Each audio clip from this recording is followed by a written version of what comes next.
الرحمن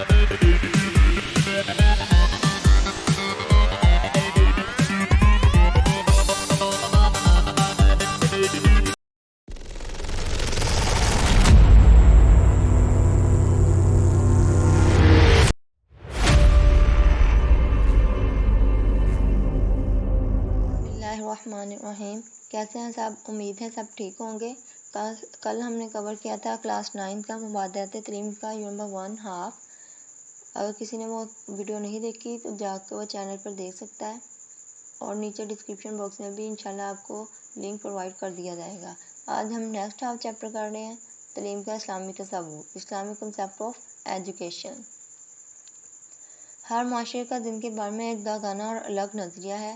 ہر معاشرہ جو ہے وہ زندگی کے بارے میں ایک الگ نظریہ رکھتا ہے، جسے اس قوم کو نظریہ حیات یا آئیڈیالوجی بھی کہتے ہیں۔ آئیڈیالوجی اس کو انگلش میں کہا جاتا ہے، ٹھیک ہے، اور اس قوم کا نظریہ مطلب اس کی زندگی کا جو نظریہ ہے یا مقصد ہے وہ ہوتا ہے۔ اس لیے اسلامی تصور تعلیم کو سمجھنے کے لیے اسلامی نظریہ حیات کو سمجھنا ضروری ہے۔ اسلام کا جو تصور ہے، ٹھیک ہے، تعلیم کے بارے میں اس کو سمجھنے کے لیے اسلام کا جو نظریہ اسلام نے جو ہمیں بتایا ہے زندگی کا مقصد، اس کو سمجھنا بہت ضروری ہے۔ اس نظریے کے مطابق استاد اب اللہ تعالیٰ خود ہے، ٹھیک ہے۔ کس نظریے کے مطابق؟ اسلام کے نظریے کے مطابق استاد کون ہے؟ اللہ تعالیٰ ہیں۔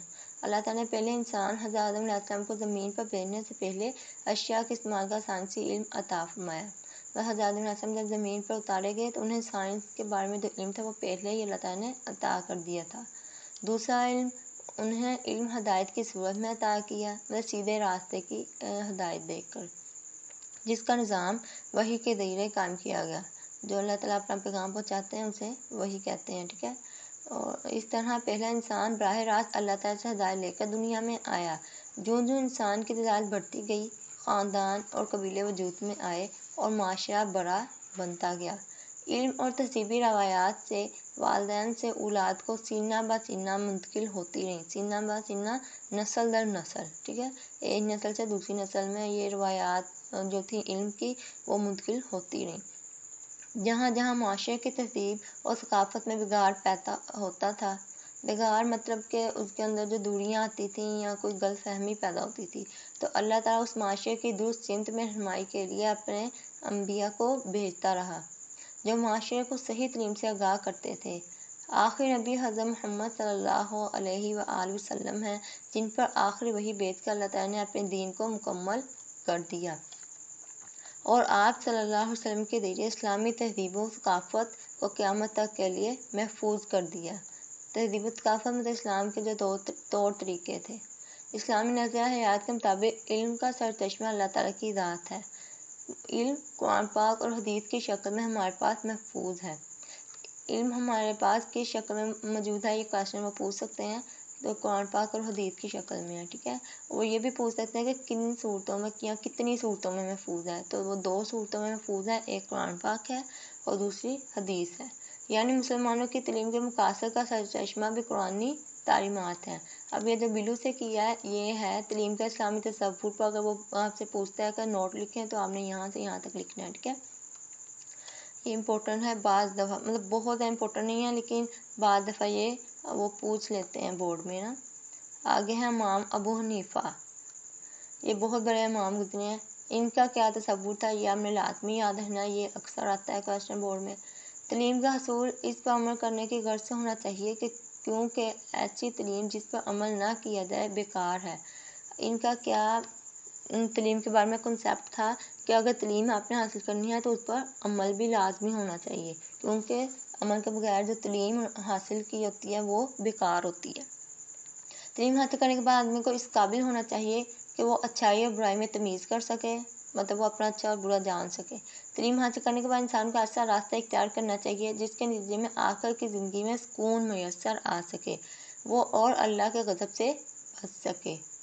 اس کے بعد ہمارے قومی جو تھے مفکر پاکستان علامہ محمد اقبال، قومی شاعر، ان کا کیا تھا اسلامی تصور، یہ بھی آپ کو پتہ ہونا چاہیے، یہ بھی کویشچن آ سکتا ہے کہ علامہ اقبال اسلام نے تعلیم کے بارے میں کیا فرمایا۔ وہ اپنے زمانے کے علوم میں گہری بصیرت رکھتے تھے۔ فرماتے ہیں کہ اگر علم کی قوت دین کے تابع ہو جائے، مطلب اگر جو آپ علم حاصل کر رہے ہیں وہ اگر آپ دین نے جو کہا ہے اس کے مطابق چلیں تو نوح انسانی کے لیے سراپا رحمت ہے، مطلب وہ انسانوں کے لیے رحمت ہی رحمت ہے، ٹھیک ہے۔ قرآن پاک میں سب سے پہلے حکم پڑھنے اور لکھنے کے بارے میں ہے۔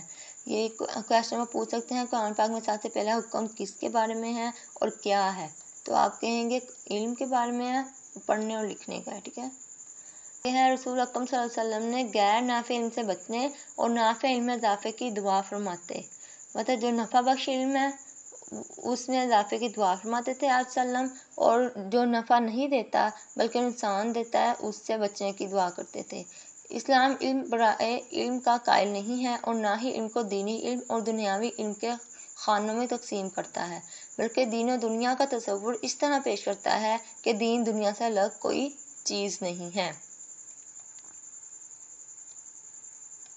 آگے پہلی وحی میں اللہ تعالیٰ نے کیا حکم دیا تھا یہ بھی آپ کو پتہ ہونا چاہیے، یہ بھی کویشچن آ سکتا ہے کہ اللہ تعالیٰ نے پہلی وحی میں کیا حکم فرمایا۔ پڑھ اللہ کے نام سے جس نے تجھے پیدا کیا۔ اس حکم کی اہمیت سے پیش نظر مسلمان کو گود سے گور تک تعلیم کے حصول کا علم دیا گیا۔ یہ بھی اکثر پوچھا جاتا ہے کویشچن کہ پہلی وحی میں اللہ تعالیٰ نے کیا فرمایا۔ آگے تعلیمی سرگرمیوں کا مقصد۔ جو تعلیم کی سرگرمیاں ہیں، جو تعلیم ہے، ان کا اکثر مقصد کیا ہے کہ انسان اللہ کے ساتھ اپنے تعلق کو سمجھ سکے، معرفت الہی اور رضا الہی کے لیے کوشاں رہے، مطلب اللہ تعالیٰ کی رضا حاصل کرنے کے لیے محنت کرتا رہے، اور عارضی زندگی میں اللہ کا نائب ہونے کا حق ادا کرے تاکہ اسے آخر میں نجات حاصل ہو جائے۔